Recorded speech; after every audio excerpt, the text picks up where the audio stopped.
تو وہ کہنے لگی دل تو پہلے ہی پردے میں ہے، اللہ کا حکم چہرہ چھپانا ہے، اور اگر اللہ نے ایسا حکم اوروں کے لیے رکھا ہے تو یہ یقیناً اس میں کوئی بہتری ہی ہوگی، مجھے اچھا نہیں لگتا کہ میرا چہرہ کوئی غیر مرد دیکھے۔ فاطمہ کہنے لگی توبہ توبہ، تم تو یوں ریئیکٹ کر رہی ہو جیسے بہت خوبصورت ہو۔ وہ کہنے لگی میں نے یہ کب کہا ہے کہ میں خوبصورت ہوں، بس جو بھی ہوں میں چاہتی ہوں کہ میرا جو ہے وہ سب سے پہلے میرا مرد دیکھے۔ ایک بار فاطمہ نے بہت اصرار کر کے شفا کو اپنے گھر بلایا۔ شفا جب اس کے گھر گئی تو اس کے والد اور والدہ سے سلام کر کے سیدھا اس کے کمرے میں جا کر بیٹھ گئی۔ فاطمہ کہنے لگی کہ یہاں کوئی نہیں آئے گا، میرے علاوہ تم چاہو تو چادر اتار کر سکون سے بیٹھ سکتی ہو۔ گرمیوں کے دن تھے، وقت بھی دوپہر کا تھا، گرمی اپنی شدت پر تھی، پنکھے کی ہوا بھی حبس اور گرمی کی شدت کو کم کرنے کے لیے ناکافی تھی، اس لیے صوفیہ نے اپنی چادر ایک طرف رکھ دی، دوپٹہ سر پر اوڑھ لیا، لیکن تذبذب بھی فاطمہ نے جب اس کے چہرے پر بہتا ہوا پسینہ دیکھا تو کہنے لگی تم بیٹھو، میں تمہارے لیے ٹھنڈا شربت بنا کے لاتی ہوں۔ شفا کہنے لگی ہاں مجھے بہت گرمی لگ رہی ہے۔ بہرحال فاطمہ جلدی سے کمرے سے باہر چلی گئی اور شفا اس کے بیڈ پر بیٹھ گئی، دوپٹے سے اپنا پسینہ پوچھنے لگی۔ ابھی بس 5 منٹ ہی ہوئے تھے جب کمرے کا دروازہ کھلا، زبیر بڑی اجل میں کمرے میں داخل ہوا، کہنے لگا فاطمہ کی بچی، تم نے ابھی تک میرے کپڑے استری نہیں کیے، کیا تمہیں پتہ ہے میں نے دوست کی شادی میں جانا ہے؟ وہ اپنی ہی دھن میں بات کرتا ہوا کمرے میں داخل ہوا، لیکن سامنے فاطمہ کی جگہ شفا کو دیکھ کر وہی ٹھٹ کر رک گیا۔ برج نظروں کا تصادم ہوا، شفا تو کھٹ میں مستربلہ ہوئی، فوراً سے اپنے پاس رکھی چادر کو اپنے اوپر اوڑھ کر چہرے کو چھپا لیا، لیکن چہرہ تو زبیر دیکھ چکا تھا، دیکھتے ہی دیوانہ بھی ہو گیا تھا۔ جتنی شفا خوبصورت تھی اس میں کہیں زیادہ معصومیت اس کے چہرے کی خوبصورتی کو بڑھاتی تھی۔ شفا نے جھجک ہوئے کہا کہ فاطمہ نہیں ہے، ایم سوری، مجھے نہیں پتا تھا کہ فاطمہ کمرے میں نہیں ہے اور آپ اس کے کمرے میں ہیں۔ وہ کمرے سے باہر آ گیا، اس کے چہرے پر دل فریب مسکراہٹ تھی۔ جب وہ کچن میں داخل ہوا تو فاطمہ اس وقت شربت بنا چکی تھی، برف ڈال رہی تھی۔ جیسے ہی اس نے ٹرے کے اندر گلاس رکھے، زبیر نے جگ اٹھا کر شربت بھرا اور 2 گھونٹ میں پیا۔ فاطمہ کہنے لگی بھائی یہ کیا بدتمیزی ہے، میں نے شفا کے لیے بنایا تھا۔ کہنے لگے او سوری، مجھے کیا پتا تھا کہ کھاتی توجہ اپنی سہیلی کے لیے ہے۔ فاطمہ کچن میں تو بہت مختلف باتیں ہیں۔ زبیر نے اپنی بہن کو چڑھانے کی کوشش کی، وہ غصے سے منہ پھلا کر اس کے کمرے پر دھکا دینے لگی، کہنے لگی بھائی مجھے پریشان مت کرو۔ کہنے لگا اچھا کپڑے استری کر دو، مجھے دوست کی شادی پر جانا ہے۔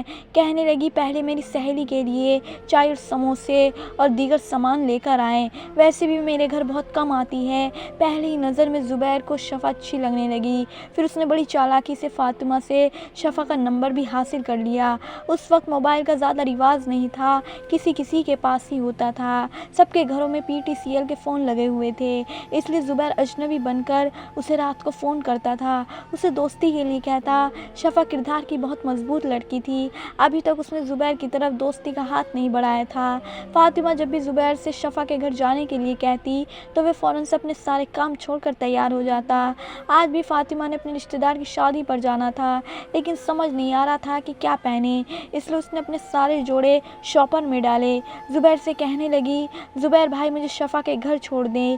وہ کہنے لگا بہت دوستی ہے تمہاری شفا سے؟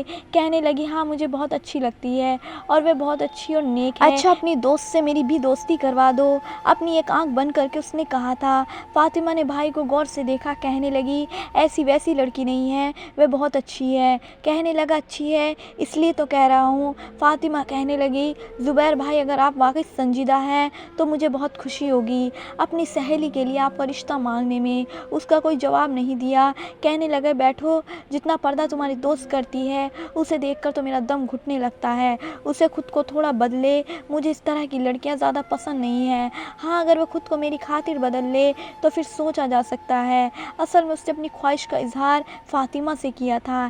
کہنے لگی وہ نہیں بدلنے والی، وہ تو انجان ہوتے ہوئے جائے نماز پر کھڑی ہو جاتی ہے، ذرا بھی تاکی ہو جائے تو اس کی جان نکلنے لگتی ہے۔ اتنا تو زبیر کو بھی اندازہ ہو گیا تھا، پچھلے 15 دن سے وہ صرف فون کر کر رہا تھا لیکن ایک بار بھی اس نے ٹھیک سے بات نہیں کی تھی، لیکن وہ بھی ضد کا پکا تھا، بار بار اس لڑکی کو کال کر رہا تھا تاکہ اس سے دوستی کرے، باتیں کرے۔ وہ دیکھنا چاہتا تھا کہ وہ کتنی دیندار ہے، اپنے ایمان پر کتنی پختہ ہے، اس لیے اس کی بڑی تعریفیں کرتا۔ کبھی کہتا میں آپ کے محلے میں رہتا ہوں، آپ کو دیکھ چکا ہوں، آپ بےحد خوبصورت ہیں۔ شفا اس کی باتیں سن کر پریشان سی ہو جاتی، فوراً فون رکھ دیتی۔ کبھی یہ بھی پوچھتی کہ آپ نے کب دیکھا؟ میں تو پردہ کرتی ہوں۔ اپنے بھولے پن میں اگر وہ کوئی جملہ بھول جاتی تو وہ آگے سے ہنسنے لگتا، کہنے لگتا کہ عاشق جو ہوتے ہیں نہ وہ اپنے معشوق کو دیکھ ہی لیتے ہیں، میں تو آپ کی آواز اور آپ کے چہرے کا عاشق ہوں۔ جان بوجھ کر ویسی باتیں کرتا تھا۔ وہ چاہتا تھا کہ وہ بھی اس کی محبت میں پاگل ہو جائے، اور جب شفا اس کی محبت میں اچھی طرح سے گرفتار ہو جائے گی تب وہ اس سے کہے گا کہ اسے اتنا پردہ پسند نہیں ہے، نارمل لڑکیوں کی طرح رہے، فیشن بھی کیا کرے۔ وہ چاہتا تھا کہ وہ شفا کو اپنے مطابق بنا لے اور پھر اس کے لیے رشتہ بھیجے، کیوں نہ تو اس سے پردہ کرنے والی لڑکیاں پسند بھی نہ تھی۔ زیادہ عبادت گزار 15 دن سے وہ اجنبی بار بار شفا سے باتیں کرنے کی کوشش کر رہا تھا، لیکن شفا نے ابھی تک اس کی طرف دوستی کا ہاتھ نہیں بڑھایا تھا، نہ ہی اس کی دوست کو قبول کیا تھا۔ وہ بار بار اپنی محبت کا اظہار اس سے کرتا، اس کی تعریف کرتا۔ کبھی کبھی تو اس کی باتیں سن کر شفا کے چہرے پر بدحواسی چھانے لگتی، ماتھے پر ننھے ننھے پسینے کے قطرے جمع ہونے لگتے، ہاتھوں میں تری اترنے لگتی، دل کسی بے لگام گھوڑے کی طرح سے بھاگتا ہوا محسوس ہوتا تھا۔ پہلے تو اس کی تعریف کرتا تھا، کہتا تھا کہ مجھے آپ کی آواز بڑی پسند ہے، لیکن اصل ہوش شفا کے اس وقت اڑے جب اس نے یہ کہا کہ وہ اسے دیکھ چکا ہے، وہ بہت خوبصورت ہے، یہاں تک کہ اس کے چہرے پر موجود تل کے بارے میں بھی وہ بتا چکا تھا۔ شفا بہت زیادہ گھبرا گئی، ڈر گئی۔ اس نے مجھے کہاں دیکھا ہے؟ کہنے لگا میں آپ کے محلے میں ہی تو رہتا ہوں، کئی بار آپ کو دیکھ چکا ہوں۔ شفا کو حیرت ہوتی تھی کیونکہ وہ کبھی بھی بنا نقاب کے باہر نہیں گئی تھی، لیکن جس طرح سے اس نے اس کے چہرے کا نقشہ کھینچا تھا وہ یقیناً اسے دیکھ چکا تھا۔ یہ سب سن کر شفا نے فوراً سے فون رکھ دیا، دل بڑے زور سے دھڑک رہا تھا کہ یہ شخص کون ہے۔ شفا نے جائے نماز پر اللہ سے رو رو کے دعا مانگی کہ اس کے دل میں اس غیر محبت نہ ڈالے، اس کی شر سے اسے بچا لے۔ پتہ نہیں کیوں شفا کو گناہوں سے بے حد خوف آتا تھا، لیکن دوسری طرف وہ سوچنے لگی کہ وہ اسے اچھی لگنے لگی تھی، نہ چاہتے ہوئے بھی اس کی باتوں کو سوچنے لگی تھی۔ وہ اس کی بہت تعریف کرتا تھا۔ اس نے روتے روتے جائے نماز پر بیٹھے دعا کی اور اس کے بعد پکا ارادہ کر لیا کہ اب اس نوجوان کا فون وہ نہیں اٹھائے گی۔ 3 دن شفا نے خود پر جب باندھے رکھا، بیل ہوتی بند ہو جاتی، شفا نے فون نہیں اٹھایا، بس نماز کی طرف توجہ رکھنے لگی، لیکن جیسے ہی فون کی بیل بجتی شفا کے کان کھڑے ہو جاتے، دل زور زور سے دھڑکنے لگتا، لیکن وہ اٹھ کر فون کے پاس نہیں جاتی۔ گناہ کا خوف اس پر لاحق تھا، وہ اس کا کچھ نہیں لگتا تھا، اجنبی تھا، اور پھر وہ اس کی آواز کی تعریف کرتا تھا، اس کے چہرے کی تعریف کرتا تھا۔ یہ سب جائز نہیں تھا۔ شفا آخر تو انسان تھی، پھر لڑکی تھی، ایسی باتوں میں آ جانا کوئی ناممکن بات 3 دن اس نے خود پر صبر کر کے رکھا، لیکن چوتھے دن تو شاید وہ خود ہی بے بس ہو گئی۔ فون اٹھایا تو مختلف سمت میں اس اجنبی کی آواز میں بے تحاشا بے چینی تھی۔ کہنے لگا شفا کیوں ظلم کر رہی ہو مجھ پر؟ میں تمہارا دیوانہ ہوں، تمہاری خوبصورتی کا، تمہاری آواز کا، خدا کے لیے میرے ساتھ یہ ظلم مت کرو۔ کتنے دن سے تم نے فون نہیں اٹھایا اور یہ اتنی دوریاں میں نے کیسی کاٹی ہیں یہ میں جانتا ہوں۔ اس نوجوان کی آواز میں پتہ نہیں کیا تھا کہ شفا کے آنسو بہنے لگے، کیونکہ صبر تو اس نے بھی بڑی مشکل سے کیا تھا، نہ کرتے ہوئے بھی نہ چاہتے ہوئے بھی وہ اس کی باتوں میں آنے لگی تھی۔ ایسا لگ رہا تھا جیسے وہ نوجوان اپنے آنسوؤں پر جب باندھ رہا ہو، لیکن اپنے لہجے سے ظاہر نہیں کرنا چاہتا کہ وہ رو رہا ہے۔ خدا کے لیے بات نہیں کرنا چاہتی مت کرو، فون اٹھا کر بس اپنی آواز سنا دیا کرو۔ شفا نے کہا کہ آپ سچ میں مجھے چاہتے ہیں؟ کہنے لگا میں بہت زیادہ چاہتا ہوں، کس طرح سے تمہیں ثبوت دوں؟ وہ کہنے لگی آپ اپنا رشتہ میرے گھر بھیج دیں، تو وہ چپ ہو گیا، کہنے لگا میں تمہیں کل بتاؤں گا۔ اس بار اس نوجوان نے فون بند کیا تھا۔ شفا کا دل دھک سے رہ گیا، اسے لگا شاید اسے یہ کہنا نہیں چاہیے تھا، ہو سکتا ہے کہ لڑکا اس کے ساتھ ڈیٹ کر رہا ہو، کوئی نہ کوئی تو جواب دیتا، وقت نہیں مانگتا، فون نہ خود سے بند کرتا۔ بار بار میں خود کو یاد دلاتی تو اس طرح سے کرنا یہ گناہ ہے، مجھے گناہ سے بچنا چاہیے، اللہ کے سامنے کیا جواب دوں گی؟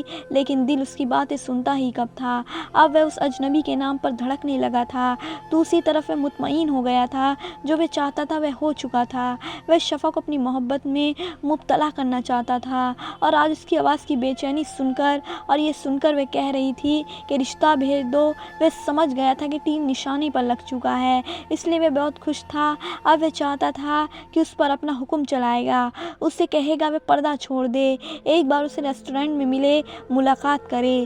بس ڈر تھا تو اس بات کا کہ اسے دیکھتے ہی وہ سمجھ جائے گی فاطمہ کا بھائی ہے، اور یہ بات شاید شفا کو اچھی نہ لگے کہ وہ اس کے دل عزیز دوست کا بھائی ہو کر اس کے ساتھ یہ سب کھیل کھیل رہا ہے، لیکن وہ یہ بھی چاہتا تھا کہ شفا اس کی محبت میں اچھی طرح گرفتار ہو کر خود کو اس کے مطابق ڈھال لے۔ شفا اب اس سے باتیں کرنے لگی اور اب تو وہ آہستہ آہستہ اس کی بہت سی باتیں ماننے بھی لگی۔